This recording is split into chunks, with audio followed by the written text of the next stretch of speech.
saacadiba saacada ay ka dambayso waxa loo dhawaanayaa waqtigii madaxweynaha Mareykanka uu qalinka ku duugi lahaa. Somaliland is not alone at all. Let's always remember. Turkigu wax saameyn kuma laha Somaliland. Waxa uu ka soo horjeedaa xorriyadda Afrika.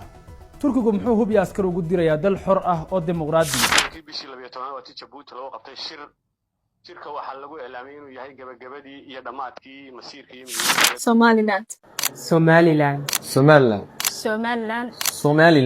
With recognition, we can grow and develop. Assalamu alaikum wa rahmatullah wa barakatuh. Dhammaan ummadda islaamka meel kasta joogtaan aad baad u mahadsantihiin wa ayo howlkan Jamaal channelkaygu haduna subscribe ku hayn subscribe like share comment intaba adiga ayaan kugu leeyahay aad baad u mahadsantahay videoga like gara waqti baa naga soo galay like ta igu sharaf Allah ku sharfee aad baad u mahadsantihiin fikradihiinna comment ay igula soo wadaag aad iyo aad baad u mahadsantihiin maanta waxaan idin hayaa warar aad u xasaasiya dhanka Somaliland ee arimaha dibadda arimo weyn baa ka soo kordhay kaasoo ah wadogtiin Turkigu inaga col ayuuna la ahaa laakiin Turkiga oo soo hadlay uuna sheegayo Somaliland anagu inaan waxba naga dhaxaynin mar kastaba dhamkeyga aqoonsigana mar kasta waan ogolnahay dhanka kale waxa idin hayaa warar hadallo sir oo la duubay waqti hore ayaa idin hayaa dhanka kale waxa idin arimihii aqoonsiga Somaliland marba marka ka sii dambaysa ay Somaliland sii soconayso warar aad u xasaasi ah idin hayaay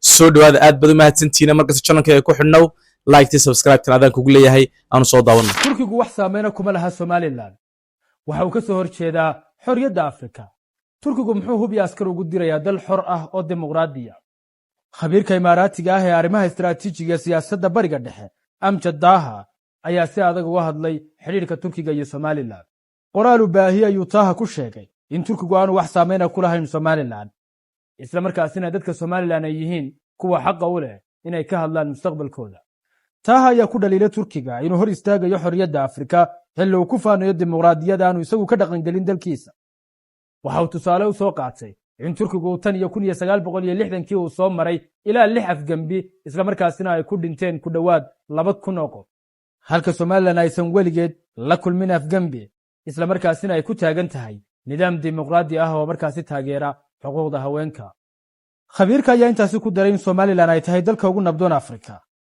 horena ay markaasi u burburisay oo ay ugu adkaatay kooxaha argagixisada isagoo hadalkiisa sii wata ayuu Turkiga weydiiyay sababta markaasi uu Turkigu ugu ololeynayo in Washington laga hor istaago aqoonsiga Somaliland halkii uu ka baran lahaa Turkigu nidaamka dimuqraadiyadeed ee Somaliland ka jira ugu dambeyn Amjad Daha waxa uu sheegay inaysan Somaliland caalamka weydiisanaynin ogolaansho balse ay si cad u dalbanayso aqoonsi caalami ah tirnaantii dawladda Somaliland way sii fogaanaysaa marba marka ka sii dambaysa waxay noqonaysaa dheeman adduunkii oo dhan ayaa u istaagay oo doonaya mar kastaba inay hesho ictiraafkeeda waliba hadda waxaabad moodaa inay ka sii ballaaranayso marba ka sii dambaysaba cadowguna uu soo badanaya dhammaan reer Somaliland gacmaha la isqabsado adiyaad aan soo daawano saacada ay ka dambayso waxa loo dhawaanayaa waqtigii madaxweynaha Mareykanka uu qalinka ku duugi lahaa Somaliland inay noqoto wadankii 55aad dhinaca wadamada dunidana waxa ay ka noqonaysaa wadankii 195aad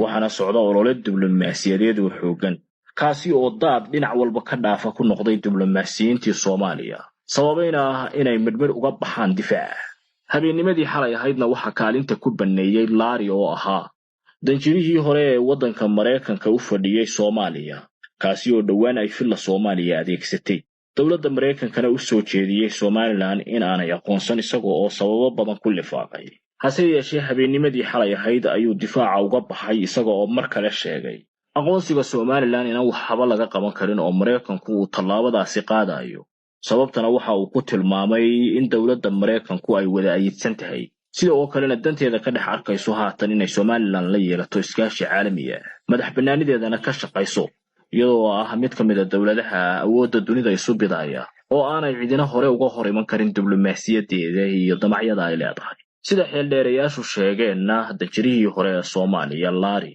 waxa uu arkay rag ka dubbe culus oo riixaya diblomaasiyadda Somaliland taasi oo uu babacdhigi kari waayay sidoo kale waxa uu arkay xaqiiqo biyo kama dhibcaan oo aan la is hortaagi karin iyadoo cid kasta oo isku dayday inay is hortaagtaana ay noqonayso qof isku dayay cadceedda inuu baabacadiisa ku qariyo. Hadalka diblomaasigan Mareykanka ah ayaa xalay u ahaa guuldarro weyn Soomaaliya oo ugu biiraya guuldarrooyinkii hore ee iska soo daba dhacayay toddobaadadii ugu dambeeyay, iyadoo noqonaysa in diblomaasiyadda si xun loogaga adkaaday waddanka Mareykanka gudihiisa, iyadoo kooxda Xasan Sheekh Maxamuud hogaaminaya ay u muuqdaan inay ka shaqaynayaan aqoonsiga Somaliland. waxana ay wadaan dadaallo xooggan oo ay isleeyihiin wax ku yeela Somaliland, balse wax badan uga goynaya diblomaasiyadda iyo siyaasadda arrimaha dibadda. gudaha Somalilandna waxa ay kala kulmeen isku duubni xooggan, taasi oo ay ilaa iyo haatan mar ilaa yihiin qorshayaashoodiina ay noqdeen gebi ahaanba halbacaad lagu lisay. bishii 12 waa Djibouti lagu qabtay shirka waxaa lagu eelaamay inuu yahay gabagabadii iyo dhamaadkii masiirka iyo muhiimadda laga wada hadlayay. fayl baynu siinay inagu waxaynu doonaynaa ay ku qoran yihiin in caalamka oo dhan u sheegaynay fayl ay ku qoran yihiin baynu siinay oo ay ka kowtahay xuduudaha Somaliland inuu saxeexo waa kii fiqi saxeexay faraha kala baxan inaynu nahay dawladda Somaliland. xasan afkiisana uu ka qiray, afka Ismaaciil baa laga hayaa, afkii dhexdhexaadiyaasha laga hayaa. fayl baynu siinay, faylkeena wuxuu ku saxeexay inaynu nahay Somaliland, inaynu heshiisii geli karno, inaynu hub doonan karno, inaynu deyn u doonan karno innagana cidnoo daba fadhisan. intaana wuxuu inoogu sameeyey wuxuu isla khiyaanay oo intaad u ogolaato dawladnimadooda dabeetana hadhow warqad kale soo hoos dhigo haddana warqad kale oo ah tii midowga Active Union. markii hore waxay ku jiraan haddii aad doonayso in wada hadalkeenu maanta gabagabadii uu marayo, marka hore waa inaad qirtaa jiritaanka Jamhuuriyadda Somaliland faylkan ugu qoran yahay inaan nahay dawlad jirto tii 60kii nahay tan maanta doonaysana aanu nahay wada hadal uu saxeexay faylkii uu saxeexay ku jiiday. kabacdi waxaa loo ballamay in Active Union la sameeyo, muusana uu ku noqdo Hargeysa, xasan iyona iska noqdaan xamar. maalin uu soo joogo wasiiradiisa waxaa la soo tashado, dadna uu soo kaxayso Active Union ka saxeexan. faylkeennii oo madax bannaan oo xasan soo saxeexay oo Ismaaciil arkay iyo caalamka dhexdhexaadiyaasha arkayna meel laba Soomaaliya kaga qornaan ayuu muusana la baxsaday, wuxuu la aaday Ethiopia. heshiiskeenii oo madax bannaan buu heshiis kale ku galay. dawladda Soomaaliya iminka nii sheegayaan dhulka nama raadinayso, kadna uma doodayso, waxay taagan tahay waana la dhacay sidii 60kii ay noo dhaceen oo kale. Active Union keenii aan la dhageysan ee la tuuray aynu inagu maanta Active Union la gelimayno, wixiina weyn ka wada sidnaa feerkaas aynu inoogu dhantahay. saxaafadda waxaan leeyahay u sharaxa dalku inuu haysto saxiixii uu raadinayay. markaa saxiixaasi markaa maxamed yuusuf oo saxiixaasi markaa saxiixaasi muxuu u tarayaa Somaliland? saxiixaasi wuxuu taray waa kaga xanibneyd baday inuu qiray madaxweynihii Soomaaliya inay tahay dawladda Somaliland, inay tahay dawlad Somaliland oo xaq u leh inay la midowdo ama aanay la midoodin, oo ay xaqsan tahay qaybtii midowga qaybtii inay naga tahay inay qiray inay dawlad nahay faylkeennii aynu sidnay intayna caalamka ka bariyeynay ay ku wada qoran tahay xuduud leh oo cid leh oo bal leh oo bari leh inay jirno oo nahay wasaxa aan faragelin karin. waa tifiq laga saxay arrimaha dibadda waa tan oo waxa ku madax banaanaya heshiisyo caalami ah aan Soomaaliya daba joogin ogeyna inaynu geli karno. laakiinse wuxuu islahaa ma taqaan 30 casho kaliya haystaan oo muuse xamara kugu yimaado dadna hal dikreete kale ku jeexjeexid waxan ma taqaan waa ku khiyaanays baa ku dabid. marka muxuu hayday arrinkaasi yaa goobjoog ka ahaa saxiixaasi madaxweynaha Djibouti qayb ma ka ahaa? cid kasta faylka inoogu taala faylka inoogu taala wixii caalamka de marka hore waxa laga wada hadlayay caalamkuna wuu ogyahay. inagu faylkeennii iyo faylku sitay inaga faylkeennii wixii ku qornaa mid walba waa la arkay markuu saxiixay dadkii arkaya dul taagnaa waana uu saxiixay waana saxiixiisii ma dafiri karo. inaga waxay noo saxiixay inaynu nahay dawlad Somaliland la yiraahdo.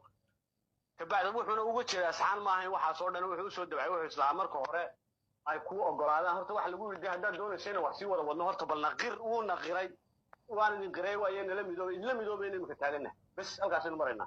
waxaynu inuu ka haysanaa gacanteena iyo fareen iyo saxiixyada iska ilaaliya. imika waxa laga yaabaa inay wadamo kale ku soo daba dhuuntaan oo warqado kale sita. imika waxaynu waynu ku haysanaa bannaan baynu taagana. saxaafaddu dadka u sharaxa waxa laynaga haystaa waa intaas inaynu nahay dawlad Somaliland oo intaas oo dhan raadinayso ninkii ay ka raadinayso ilaahay gacantood mar dubaha ugu dhufaynaay.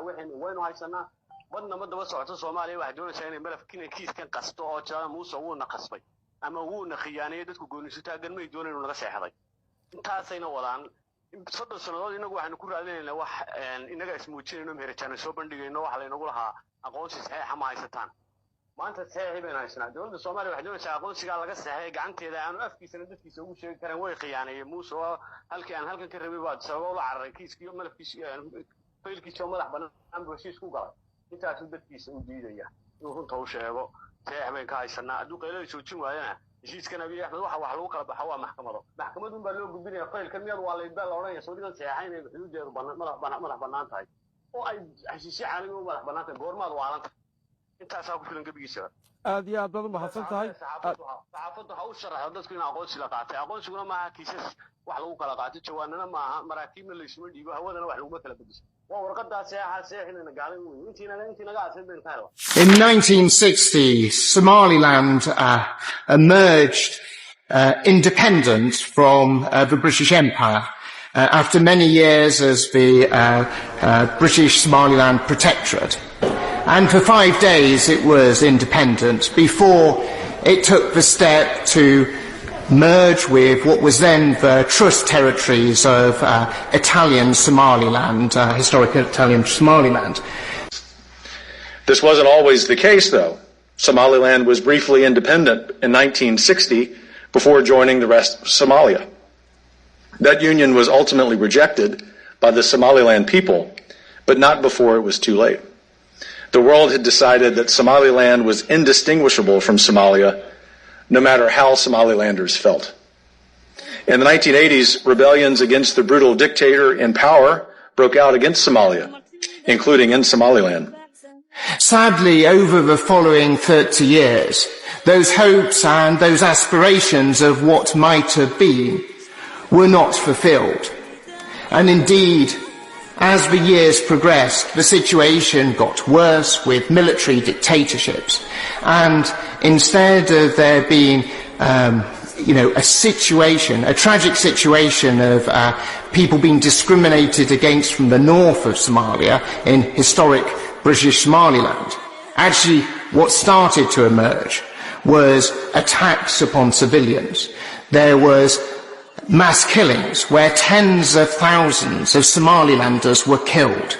Civilians were killed. It was one of a few conflicts where fighter jets took off from cities in the area in order to bomb the cities that they'd taken off from, indiscriminately, killing thousands of civilians. Somalia's armed forces devastated Somaliland during the fighting, practically flattening its capital city. It may, in fact, have been the only conflict in history that featured aircraft taking off from a runway in the same city they then attacked with bombs. That was just one of the cruelties of that war. To actually discuss about the fact that Somaliland has developed so much, because in those years of conflict, where so many Somalilanders were not just in the threat of their lives, but so many hundreds of thousands were displaced, both internally within Somaliland, but also externally. That dream and that vision of actually creating their own homeland once again, re-establishing those old territorial borders, burnt bright. And that is what they actually were able to achieve in 1991, the dictatorship collapsed, but the fighting continued throughout Somalia, dragging it into failed state status for 2 decades. We're probably all familiar with the Battle of Mogadishu, better known in the U.S. as the Black Hawk Down incident. Those awful events took place in 1993 during the period I'm describing. And then the Republic of Somaliland Independence Act. Somaliland in Africa is a place that has broken off from its home country and is doing great things as an example of how governance should be for the rest of the continent of Africa. And it's long overdue that the United States of America recognizes these sacrifices and the good work of the Republic of Somaliland. So we introduced that. It's been 3 decades, so it's not like something that just happened 2 months ago. This has been around for a long time, and we want to recognize it. We might also be aware that an Al-Qaeda affiliate, Al-Shabaab, began conquering swaths of southern Somalia in the 2000s. This group, which is still powerful, had links to some of the men who perpetrated the 1998 bombings of the U.S. embassies in Kenya and Tanzania. I'm recounting all this because it highlights how remarkable Somaliland's experience has been.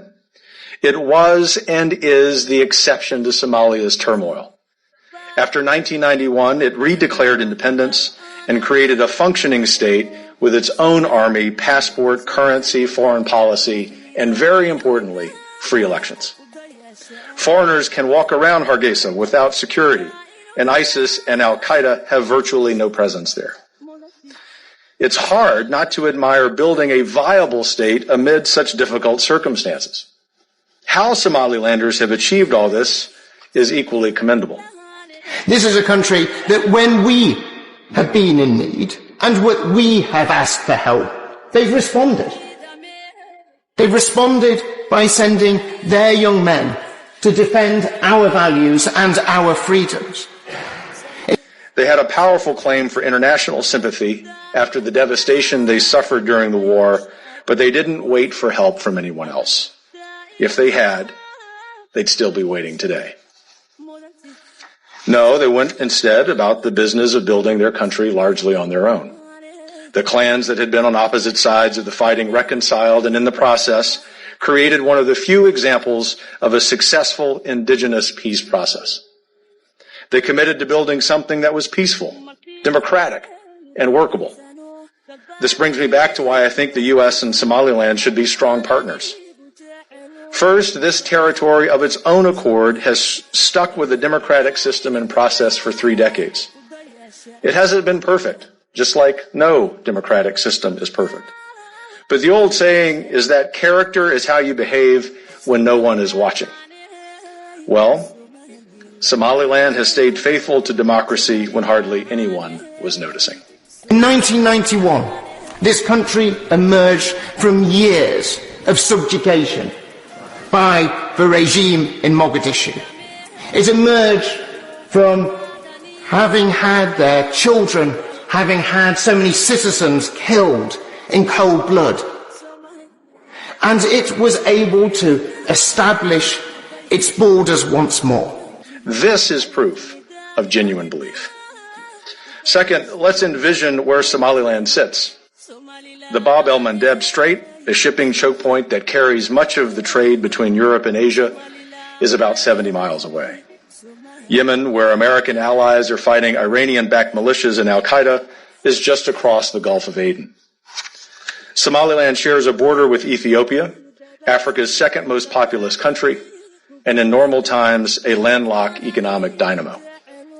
Somaliland's recently renovated Berbera port has great potential for boosting the economy of Ethiopia and its neighbors in East Africa. Right next door to Somaliland is Djibouti, which hosts a number of foreign military bases, including China's most prominent military footprint on the continent. To the west, and also in a commanding position on the Bab el-Mandeb, is Eritrea. In January, Chinese Foreign Minister Wang Yi visited Eritrea and announced a strategic partnership with that country. It was able to put the structures in place for a legal system and elections all across Africa. We are always asking for them to have a proper legal system, to educate their boys and their girls, and to make sure there is the establishment of democracy. Well, in May of last year, you saw the parliamentary elections in Somaliland, and they were peaceful, they were calm, they were fair. You saw the rollout of iris technology, the first use of this technology anywhere on the continent of Africa, to make sure that they were fair and they were properly run. We need to be clear-eyed about the competition we're in with the Chinese Communist Party. The Chinese Communist Party is America's single most formidable opponent and is devoted to advocating for autocracies like itself and Russia by violating the peace and prosperity of nations that refuse to kowtow to it. America must meet this challenge with resolve.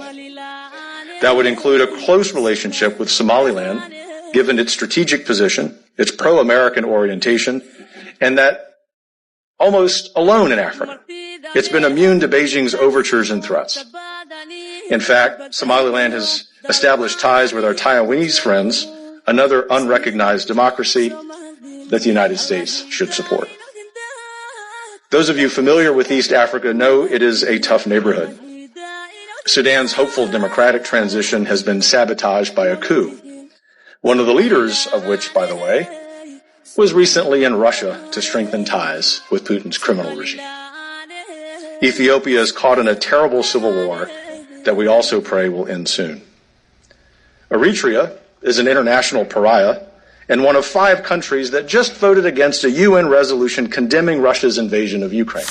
haddii aad ilaa dhammaadkii ila joogteen aad baad u mahadsan tihiin qalbi furan qol furan iyo qaar kaloo badan mar kasta idinka ayay dhiirigeliyaa saad ii dhiirigelineysaan idinkana alleh qalbiyadiina ha u qaboojiyo qof kastaaba wuxuu rabo ilaahay ha siiyo aad iyo aad baad u mahadsantihiin thank you so much inaan cid haysan ciilka ma baxo aad baad u mahadsantihiin saad ii dhiirigelisaan thank you so much idi ogsooni